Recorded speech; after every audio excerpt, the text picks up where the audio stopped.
Welcome to Shine Love and Light On. Today I've got Krystle Cobran with me.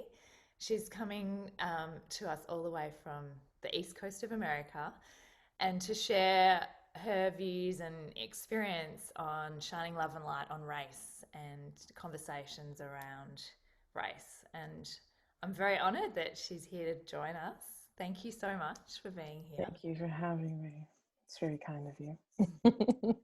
So I first was attracted to Krystle's work when we did some online coursework together, and she's got a beautiful way of writing and communicating, and I think that's why, particularly around this topic, I was drawn to it because it is such a tricky one to talk about for me personally. I've felt shame and confronted by what if I get it wrong? What if I say something and my intention is what I thought was good, but it comes across and lands in a way that's offensive or inappropriate or politically incorrect or all that sort of thing. So, this whole podcast is around shining love on and light on things that are taboo and secret and we don't talk about. And imagine what would open up for us if we could talk about it and feel safe enough to talk about it. And that's really what you've created. It's your little area. So yeah, if you could share with us, Krystle, how you got to be there or what it is that you're really offering in this space that we can learn from. How did I get to be here?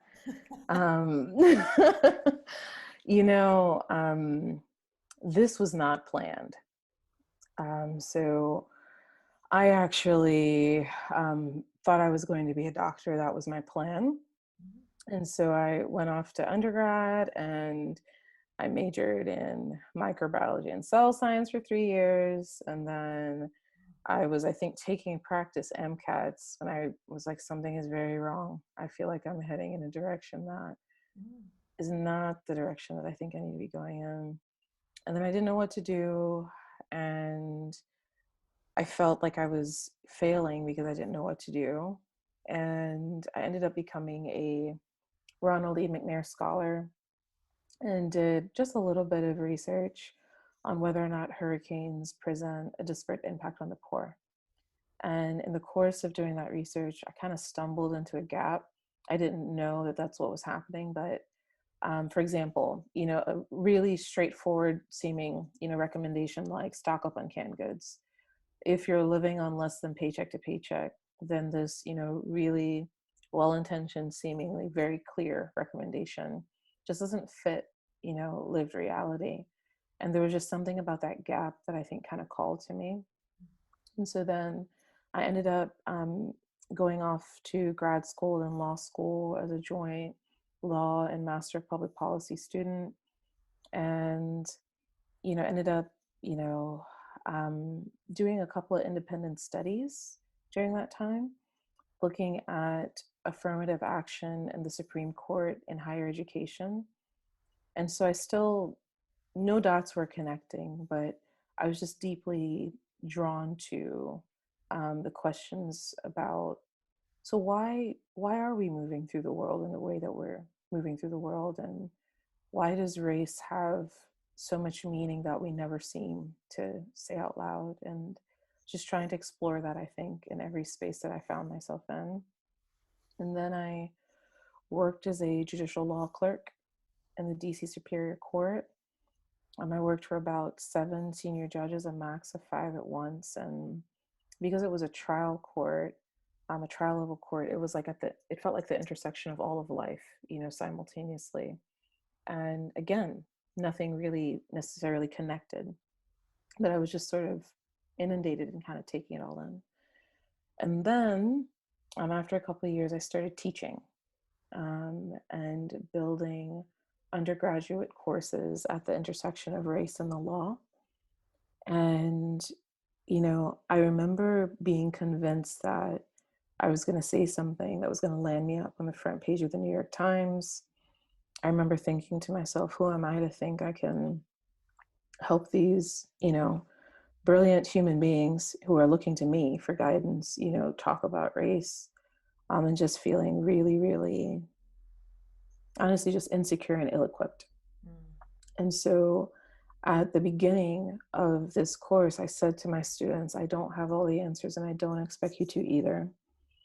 And then as I was stumbling through that process, I had some really kind of formative experiences. And one example was, at the time I had just reproduced twice back to back. And so I think I had a child who was like weeks old at home. And so I'd often be sitting in my car, like finalizing my prep and feeling all of this weight of like, who am I to think I could possibly do this? And so I showed up in class that day. And at this point, like we connected and I teach by asking questions. So it's very conversational and they were just quiet.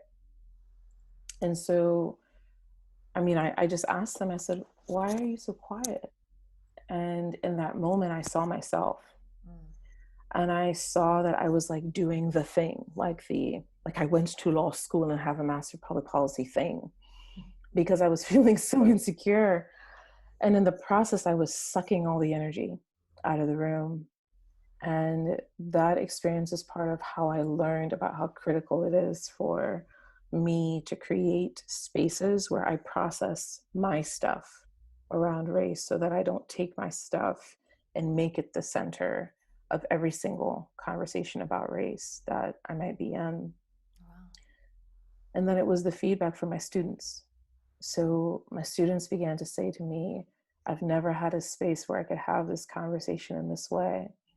And after teaching, um, I think I think I taught race and the law, and then I built another course called American Courts, Race and Social Issues. And then I taught race and the law again and kept getting that same feedback of, we've never had a space where we can have this conversation this way. A light just sort of started to go off. And I began to wonder, well, if my students are coming from multiple racial and ethnic backgrounds, socioeconomic backgrounds, just different pathways and walks of life, and they're saying this to me, then maybe there's a need for this in our broader culture. And so then I started consulting just via word of mouth, working with organizations who wanted to navigate the race conversation, but who wanted to do it through a lens of connection.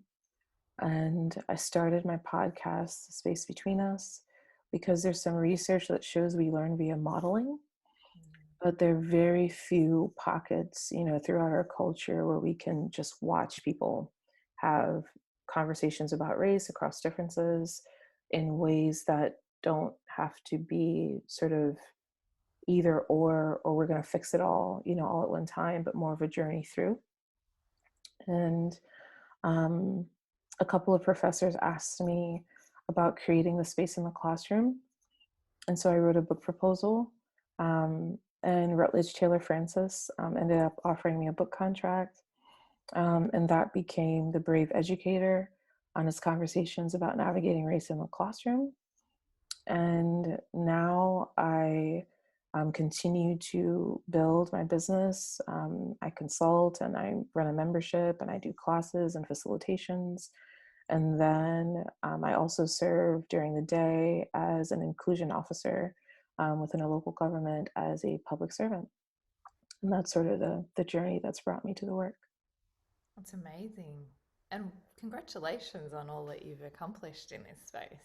From someone Mm, who came doubting whether they had, something to offer, and you've clearly found that there is. And I think that's what's drawn me to you, is that you are actually able to say it's okay to not know yeah. and to then inquire, because it's the inquiry that allows us to learn and be open.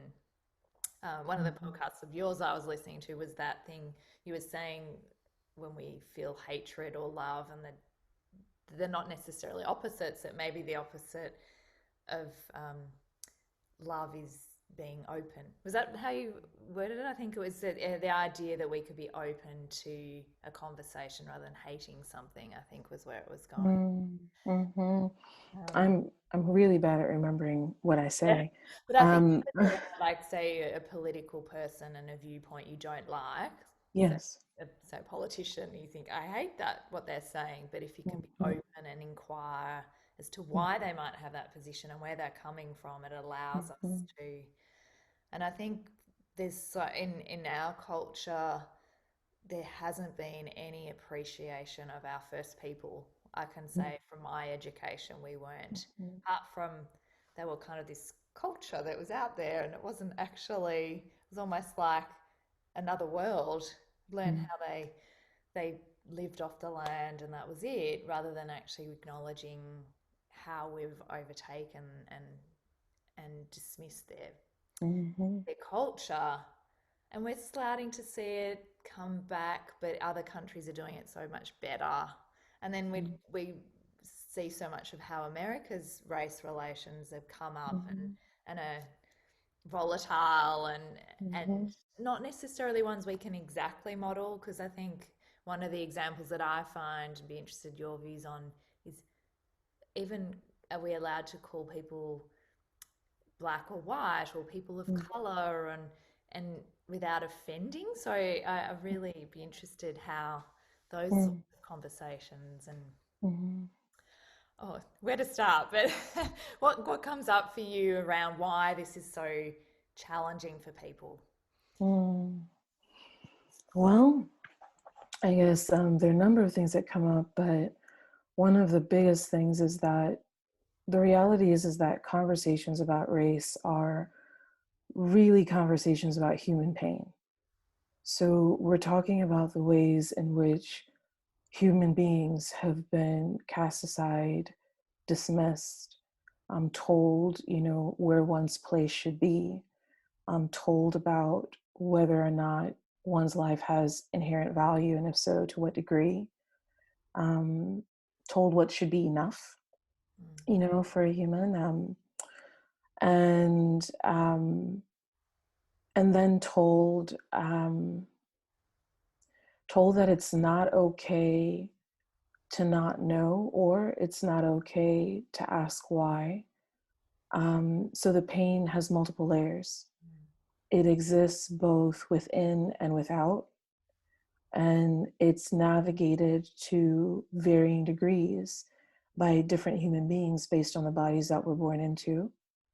And that combined with the reality that separation, whether it's formalized in the sense of segregation or whether it's sort of, well, that's just the way it is, mm, separation does not only affect our physical contact, it literally cleaves apart our stories.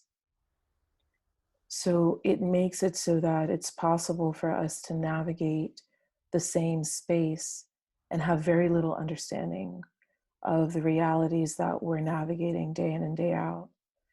And if you're a human being who is told, well, your stories and your identity do not belong, then it makes it really difficult to begin to have the ability to express the pain that one is feeling day in and day out. And then if you're a human who's told that your stories do belong, it makes it really, really hard to recognize the reality of the pain and the experiences that are missed. mm, And so there's this gap or space that exists that can almost perpetually keep feeding into itself because of the literal disconnection of our stories, which then feeds into the fragmenting of our experiences, which then feeds into the choices that we make, which then feeds into the ways that we end up perpetuating systems and structures that end up cleaving us further apart. And so, in the midst of all of that, when we also don't have permission to say the words, I don't know, mm, or I'm not sure where to begin, or when we're not sure where to turn, where we will actually be heard, truly heard, um, or when we can sense that our pain is being dismissed or people are being turned into projects, it then sort of snatches the ground of connection out from beneath us. And it leaves us feeling very ill equipped and often factually lacking tools the tools that we need to be able to navigate the journey. Does that make sense? Mm. Yeah, absolutely. I mean, I definitely feel like I don't have the tools. I've got communication tools, but I think there's a real fear, which we can often have anyway, of making mistakes. And Yeah. even you said of being on the front Mm-hmm. page of a newspaper and Mm-hmm. your words twisted or put out of context. And I think so often you don't then try and bridge that space with Yeah. someone because you think, oh, I don't even know where to begin. So if I Mm-hmm. put my foot in it, that's going to bring up the pain for that person. And Mm-hmm. um, Mm-hmm. which we feel with all different things. Like if we're talking about death with a loved, someone who's lost a loved one, you don't even know where to begin. So you just don't. And that could Mm-hmm. be miscarriage or something. You don't ask people because it might hurt them. And I guess it's the same with race. Like, can I ask how you're feeling? Maybe you wouldn't want to talk about that right now, so that's Mm-hmm. inappropriate. Or if I say the wrong word. Because I think, for example, even in Australia, we're trying to bring in the practice of acknowledging the, Mm-hmm. the country first people, um, but there's rules around that. And sometimes you don't even know if you're saying it right, so then you might be offensive without Mm-hmm. intending to be. So there's sometimes so much structure around things Mm-hmm. that it puts a barrier up. So then you go, Mm-hmm. oh, it's too hard. So Mm-hmm. I don't know if you have that experience in the US as well, but I think Mm-hmm. it definitely Mm-hmm. comes up for us like, oh, I'm not sure if I'm allowed to say that, and if I say it at the wrong time, so maybe I just won't do it. You are not alone in that challenge. That is something that's something I hear, I think, day in and day out. And the fear and the uncertainty of not knowing where to begin is real. But then I think there are a lot of humans who feel really bad for feeling that because it feels inherently comparative. It feels like, well, who am I to feel fear for not knowing where to begin when in fact there are people who identify as Black or Indigenous or people of color who have been suffering under agonizing pain Real, for centuries upon centuries. exactly. And it sounds counterintuitive, but there's this weird thing that happens where when we as individuals don't give ourselves permission to feel, it becomes harder and harder to find places to begin because we start telling ourselves all the things that we should already know Mm, and should have already done. And in the process, we take our fear of not knowing and we end up making it the center of the work that needs to be done, which often entirely by no one meaning to do so ends up dismissing the very pain that we're attempting to begin to address in the very first place. And so, one of the critical practices that I have to practice, I need to practice as someone who facilitates dialogue, and that I often will pass along to my clients or people that I'm working with, is to very intentionally carve out time and space in one's life to feel. This work is it is not only factual, relational, structural, and historical. It is also sacred, intimate, and highly personal. mm, And if we try to sort of make it completely abstract because we want to feel like we can control it, right? It feels so massive. How could we possibly unpack it? So we immediately want to contain it. mm, It's really difficult to avoid the trap of the work itself becoming performative because it begins to become about all the things that we think we should be doing. yeah. And when we do that, we are also putting ourselves in the center of the work that needs to be done. So carving out that space is not fluffy. It's critical because as we give ourselves space within our own lives to begin to feel and ask ourselves questions, we begin to give ourselves permission to explore. And as we start to give ourselves permission to explore within ourselves and our own beings, we can slowly stop demanding that of the spaces that we're heading into in an attempt to do the work. It's interesting when you're talking, it sort of sounds a bit to me, which is something I've started to get a distinction in, is a masculine and a feminine energy and in something. And it's almost like we've gone to the masculine as an approach to solve and like you said, create structure and systems and answers. Whereas, like you said, the feeling and the just being in the space of the feminine energy, which needs the container of the masculine, but is intuitive and just noticing what's coming up and reacting to what that is. Um, yeah, there's something in that. Mm-hmm. In order to stay, so this work is a journey. Mm. It's not a light switch. It's not a, well, I've done these three things and now it's fixed, because that becomes so dismissive and reductive, because it's like we're turning people into projects. It's a journey through, and ideally it will become a journey with. But that with is something that we need to learn to create together. It's not something that will just happen. So the combination of feeling and structure and choice is a major piece of what then allows us to be able to endure. But if the standard for beginning becomes, I must fix, Mm. then we end up stuck before we have even started to find a way to begin. Because it's, well, I must now solve all of the reality of racism, all of the reality of discrimination, all of the reality of bias and prejudice. And I must now, Yeah. exactly. And so once that I becomes the center of what we're attempting to do, we not only begin to lose our ability to see and understand and connect with and value the stories and the experiences and the pain that we've missed, we begin to become so consumed by our own pain of not knowing when to begin, that we just sort of become trapped.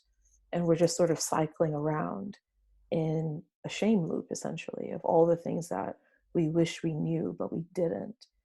And as long as we're in that loop, it's very, very difficult to begin making choices that actually lead to the transformation that we're wanting to create. Wow. So interesting.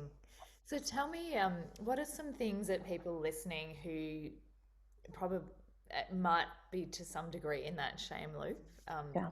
made it about themselves, or they may not even be aware that this is something that is happening? Because I think for me, only through witnessing a lot of what's happened in the US in the last 12 months is Mhm. really understanding my white privilege and having conversations with my family members who go, what do you mean? What's this?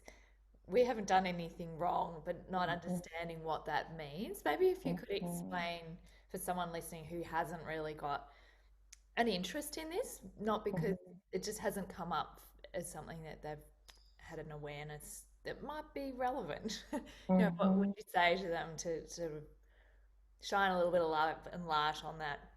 What is Mhm. this white privilege? What is this thing that exists that's so Mhm. painful for many? Mhm. Mhm. It's a really good question. So there's a story that comes to mind, and if it's not relevant, we'll just toss it out and try again. Let's go with it. Okay. Um, so a couple of years ago, it was the weekend. And weekends are kind of like the Hunger Games in my house, because they're tiny humans in my house. So it's like survival of the fittest over here. And I was particularly tired, and I was doing a community workshop that evening. And there were three women who were in attendance. One woman, like myself, I'm Black, so myself, and one woman who's Latinx, and one woman who's white.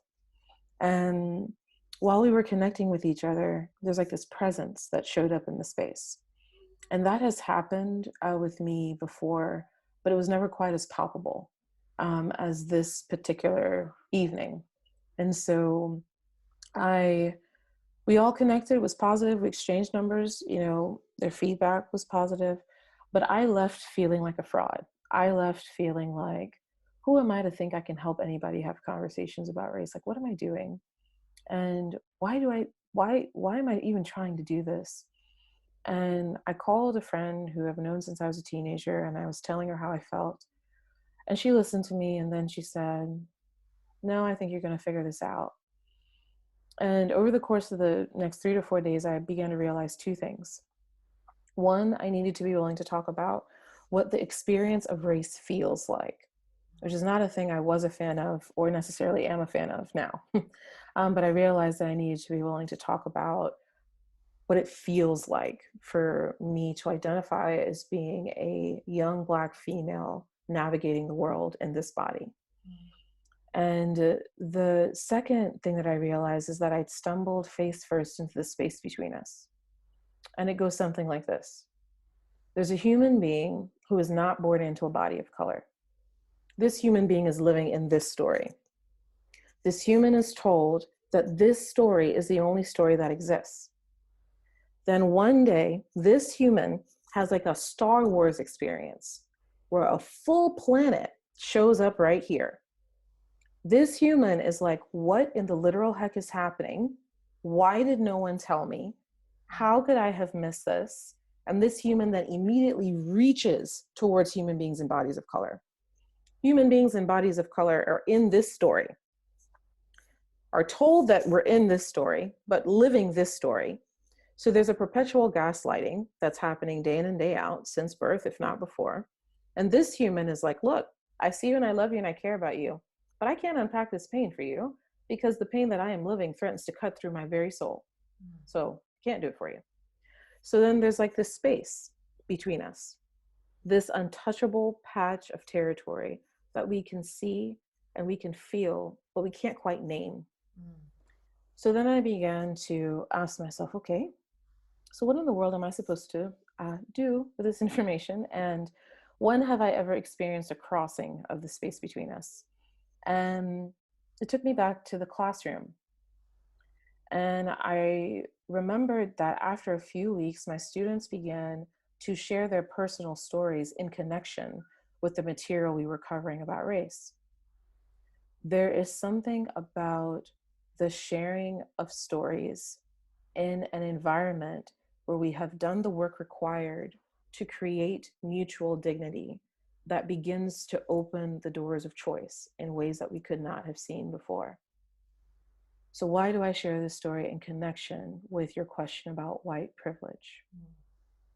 Part of the function of privilege is that it helps to perpetuate and support the not knowing. It helps to preserve this dynamic of believing that this is the only story that exists, when in fact, there's another story, and in reality, there are multiple stories. So privilege is not a tool to be used to feed perpetual and endless guilt and shame. If we become aware of our privilege, we have a choice to make. We can choose the I'm going to shame myself for what I did not know pathway, or we can begin to choose to move towards the unknown. So privilege in and of itself does not need to be a destination. It can become an invitation. But in order for it to become an invitation, we need to be willing to embrace curiosity. We need to be willing to grapple with and accept that not knowing can actually become where we begin. And we need to be willing to become way more curious about our context and the spaces that we're in, and begin to ask questions like, so who belongs in this space? Like, who truly belongs? And who am I connected to and why?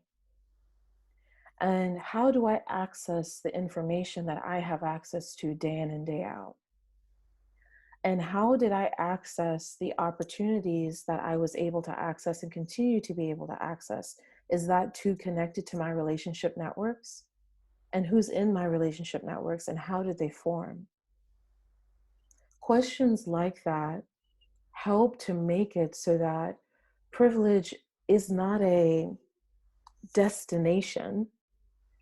privilege becomes an invitation to begin to explore ways to make different choices, so that we begin to see and then start to connect with the voices and the stories and the experiences that we missed. And as we begin to make different choices, we become better positioned to start transforming the spaces that we're in. Does this make sense? Yes, it's a great answer. Really good answer. I'm hearing or seeing it through my own lens of, yes, you're right. It's how we meet people, where we go to meet people. It's how we've been educated and noticing what, what opportunities were there to. Penny, can you hear what's happening behind me?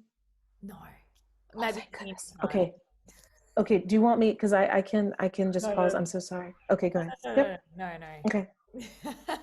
But I think what you're saying is and it's a big thing in my life right now, because that's why I created Discover Your Wild, was because I don't think we are questioning how we got to where Mhm. we are in our lives for all sorts of reasons. And Mhm. the invitation that you're giving us is to notice Mhm. where are we meeting people, what job opportunities do we have, Mhm. and where have they come about from. And Mhm. I think Mhm. you're right. Like, why is it all white? This environment Mhm. that I'm living in is, Mhm. Mhm. yeah. Mhm. What is that about the choices we've Mhm. made, or the community we're living in, or the Mhm. country we're living in, and the choices they're making and stuff. So, Mhm. Mhm. yeah. Yes. That piece of it, when we give ourselves permission to receive it as an invitation instead of a destination, we can begin to ask those questions, which begins to lead us to more questions like, so who is valued and why? Mm.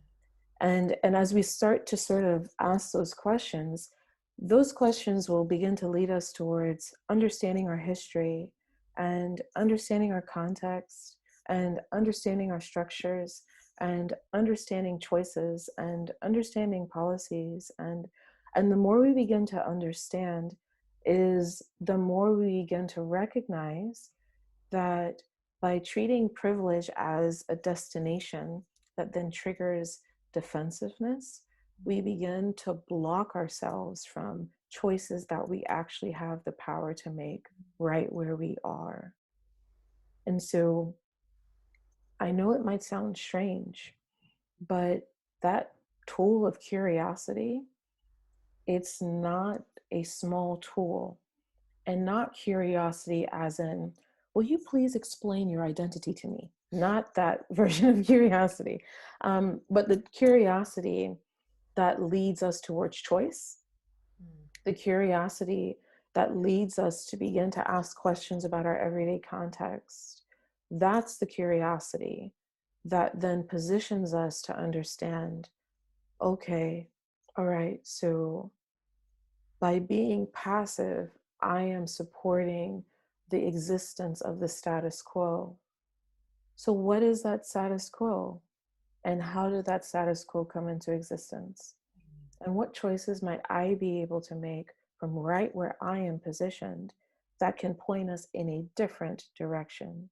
One that is, in fact, increasing and shifting this sort of ranking of human value that we've created among us.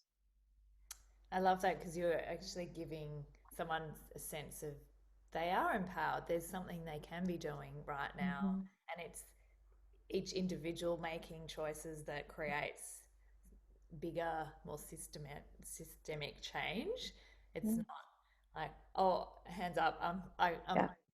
I, I'm overwhelmed. This is too hard. I can't do anything. I'm Mhm. one person in millions, so therefore I can't do anything. Through to, Mhm. yeah, what is it that I could have a conversation here? I can make an Mhm. invitation to someone here. Yeah. So I guess, Mhm. are there other things that you share with people to help them feel that they can make some changes and choices and be curious? What are some of the things that Mhm. you would sort of Yeah. recommend as the first step? I guess I I really want you to know, if you are listening, that you are capable of doing this. You really are. And I do not say that from a place of condescension or expertise, frankly. I just say that as a human being who is learning day in and day out how to navigate this journey myself. And that word perhaps might be of service here. It is a journey. And on a journey, there are moments of uncertainty, there are moments of confidence, there are moments of disappointment, there are moments of shock, there are moments of I can't believe I didn't know, there are moments of not knowing, of confusion, but all of those are the pieces that help to create the journey. And so I would encourage and invite you, if you're listening, to be willing to give yourself permission to embrace your specific journey when it comes to learning how to navigate race, learning how to navigate the race conversation, learning how to become curious and open to choices that you have the power to make when it comes to race and having the race conversation and policies and where do I send my kids to school and how do I have these conversations with my kids and how do I talk about this with my family, do I talk about this with my friends, and are we willing to cultivate spaces where we don't know, are we willing to invite people who we may not ordinarily connect with into our spaces, are we willing to meet people where they are we willing to respect the boundaries that people have, or are we sort of demanding an explanation as we're moving through the world? These are all choices that we are in fact capable of making. But the making of these choices does not begin with having the answers. It begins with giving ourselves permission to not know. It's okay to not know. That's the thing I think I've noticed for many people. It's just, oh, it's scary out there. Like Mm-hmm. anything that I don't know is Mm-hmm. dangerous, is, um, it's uncomfortable. And so Mm-hmm. therefore we stay in so many ways in parts of our world, sticking with stuff that's not great, but it feels familiar, so we'll stay with it. I Mm-hmm. guess this is Mm-hmm. another way of just how do you kind of lure people to go? Because I love adventure, so I'm Mm-hmm. willing, I'm interested.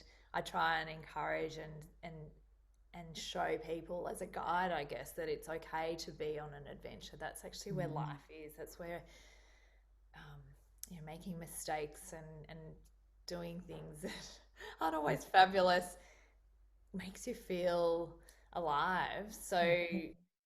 yeah, do you feel that is that something that you come and notice that people, even though they want to be curious, are still Mm-hmm.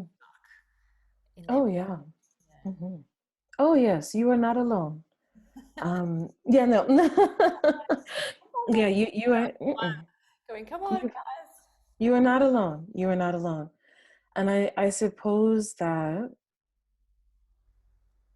so I tend to not lure people. And I think the reason for that is because I really do believe that choice is sacred. I really believe that. And I am very disinterested in sort of creating like an alternative universe that I'm the center of, right? And so then as long as I'm the person who's, you know, in control, then I'm sort of setting this, because what does it have to do with real life, right? So we all have 50 million things happening. So I'm far more interested in walking with you. That is of far more interest to me than in being the source of anyone's answers, because I don't see how that will sustain on the journey. And so for me, I'm here to walk with you. That's how I approach the work. I don't have all the answers either. There are many moments when I have no idea what to say, and I am navigating the pain of race as a human, and I'm navigating it as a person who does this work. And I am more than willing to meet you where you are and walk with you, because I don't think that I believe that this is a journey that people should have to walk alone. And so I don't lure. I suppose it's more of an invitation to choose to begin.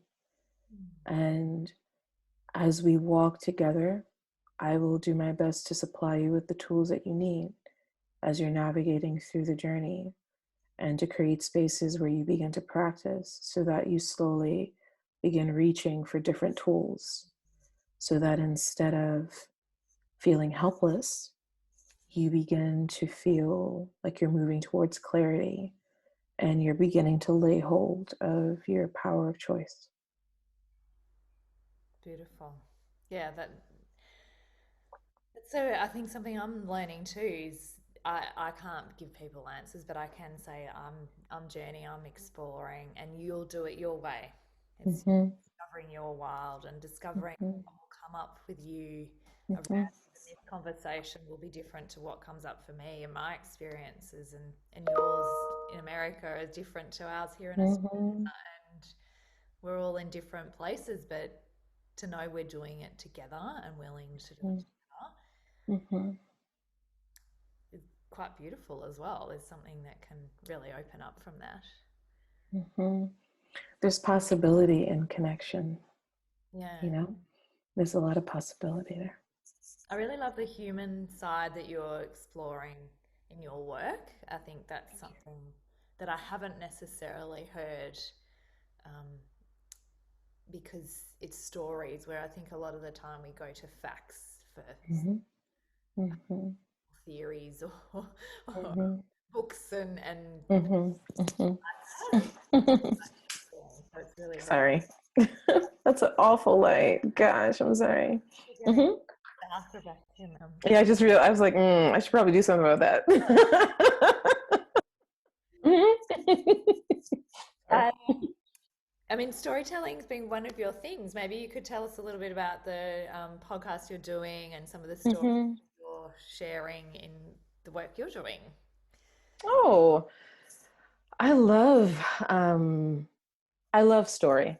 I think I've always loved story, and I think in this particular work, I've begun to notice that stories can become a vehicle not only for connection, but for us to begin to grapple with the reality that's before us, you know? Sometimes the scale of pain and injustice and agony is so much that I think sometimes as humans, we just kind of automatically detach. You know, we're like, okay, don't know how to take that in. And there's something about story that sort of kind of helps us bring it back in here so that we can begin to connect and start to almost feel as if, okay, perhaps I can begin to grapple with the reality instead of feeling overwhelmed by my assumptions, either by what I thought was, or by what I think should be, or by what I feel like I should already know. It can sort of bring it here and it gives us something to connect to. And so I am I am a story weaver. It's taken me a few years to begin to I like I that. guess thank you. Accept that. But that is how I do my work. Um, your stories matter to me. They just do. And the transformation that um, so many of us, including myself, experience as we journey together, it's not because I'm some sort of a magical anything. It's through the vehicle of story, because there's something about stories that just remain. They just do. You know, even the stories that you and I have exchanged as we've just been emailing, it's almost like I can see it, you know, like it helps me to be able to carry a piece of you and the reality of your journey as I'm going through my everyday life, so I can begin to think of you in some way as I'm making my decisions. And that might sound strange when it comes to race, you know, and the realities of racism in our history, globally or within, you know, specific contexts. But in order to stay in the work, you've got to be connected somehow. And stories is one way to do that.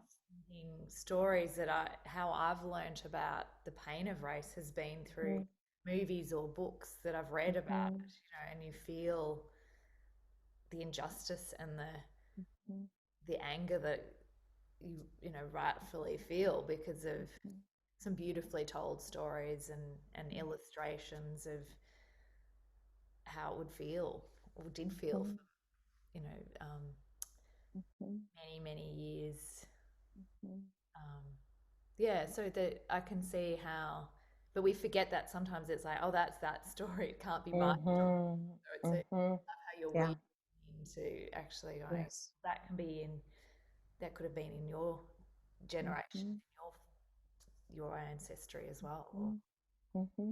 The story, yes, the story again is not the destination. It can be a vehicle, and it can become a vehicle that allows us to begin to get rooted right in our everyday context, so that we begin to notice and see realities that we literally drove by every day. And it's another pathway, I guess, of invitation, because let's say that I listen to a story that you share, but then I say to myself, oh, well, that's nice, right? That's very different than the with, right? If I listen to a story that you share and then I begin to contemplate what you shared, and then I'm really listening as you're sharing it, so that I'm listening not for my assumptions, but for what you are truly attempting to convey to me as you're sharing the story. Well, then I start to see you. I start to see you, not my assumptions about you, not what I thought your life was, not what I thought, who I thought you were. I begin to see you.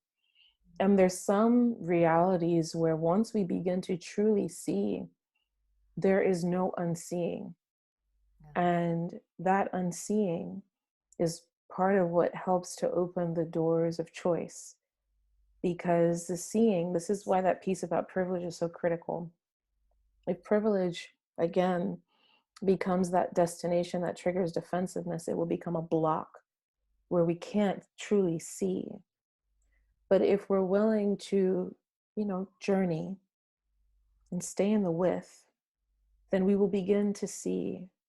And once we begin to see, we can start to make choices, but not choices rooted in what we thought was, but in what actually truly is. Well, I love how you say you can't unsee, because that's Mm-hmm. instantly when you know something's there, you behave around it, don't you? Mm-hmm. It's Mm-hmm. like it's been in your blind spot and now you see it, you will act differently, Mm-hmm. subconsciously, even without without realizing it. So that's a really beautiful way of explaining some of how your work's so powerful, I think. Thank you, Penny. So people who want to listen to your podcast, it's called Mm-hmm. Space Between Us. So we've mentioned it a Mm-hmm. couple of times. Your book, is that something that people might be interested in, or is it really for an educational context? It's really for an educational context. I've had some friends tell me that they read it and they are not educators and they enjoyed it. But it was written for educators. There are a number of classes that I'm about to release. One called How to Not Center Yourself, another called How to Find Your Voice, another called How to Talk About Difficult Things. Um, we recently released a membership called the Racial Diversity Roadmap. It's for empathetic leaders who want to remove the fear of race and proactively create a culture of diversity on their teams. I do individual and group coaching, and I write a weekly newsletter called The Space Between Us. That's a lie. It's called a listening letter. That's what it's called. So my weekly newsletter is called The Listening Letter. Um, what else?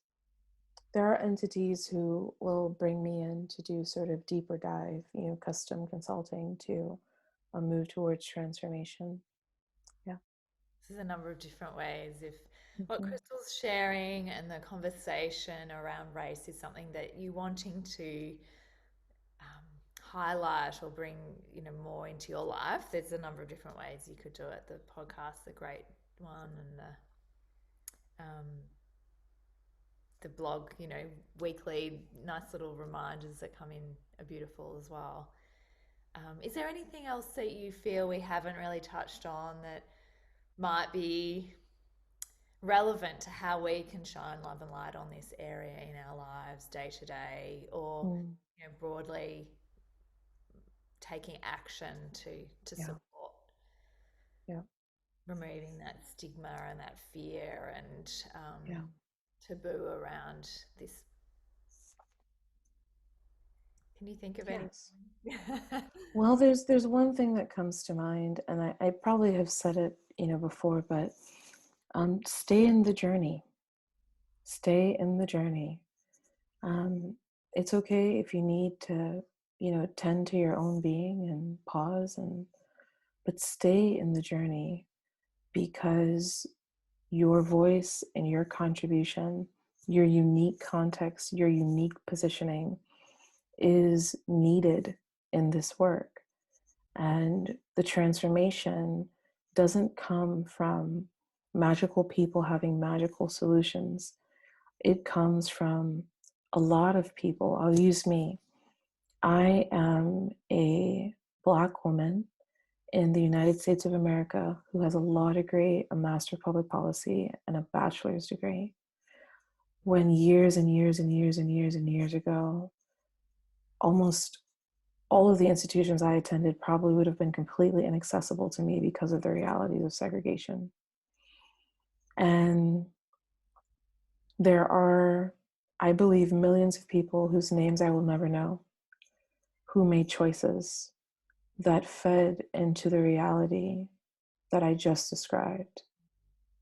So it may not seem flashy, it may not seem glamorous, it may not seem like it's big enough given so many of the influencers and people who we so deeply admire. But your choices are important, and your decision to stay in the journey is important. And the way that we choose to show up and give ourselves permission to begin is important. So stay in the journey. Thank you, because I think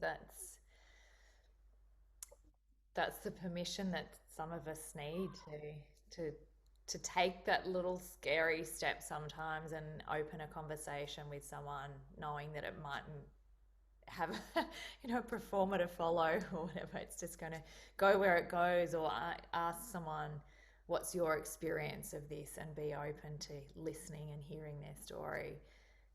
We kind of need someone just like you who work in this space to say it's okay to try that, to do that, to journey, to begin, Mm-hmm. start now. Mm-hmm. Mm-hmm. And begin with you. Yeah. Begin with you. Give yourself permission to not know. Real. If you have a particular topic around race that you're particularly uncomfortable about, set aside 15 minutes a week and get in a quiet spot and decide, you know what? For these next 15 minutes, I'm going to do some research on this particular topic. If you're worried that you're not going to have all the right words, then remember you can literally say, I don't know how to talk about this and I'm not sure where to start. But this work is important, and I'm committed to carving out time and space in my own life to do this work. But listening to you and your experiences is a critical piece of this journey. So if there's anything you're willing to share with me, I want you to know that I'm here. It's not that to be in the journey, you don't have to show up with a solution. You just need to be willing to begin. I love that. I'm going to take that one on board, and I really appreciate your time today, Krystle. I know it's we're in different time zones and your family is probably calling out for you right now. So You're very okay. sharing. your wisdom because, um, yeah, it's not something that we're talking about, unfortunately. It isn't. It comes up in news reports and then it sort of fizzles out. So it's like you were saying, it's keeping it a conversation and prioritizing it a little bit each day or whatever we can do Mm-hmm. will make change and difference. Mm-hmm. Thank And you. I'm here. So your website is quickly. It's KrystleCobran.com. KrystleCobran as in Nancy.com. Beautiful. Thank you. Thank you. And if you enjoyed our conversation or you know someone who might be interested in listening, love you to share it and rate and review it. And tune in next time for a conversation on Shine, Love and Light On.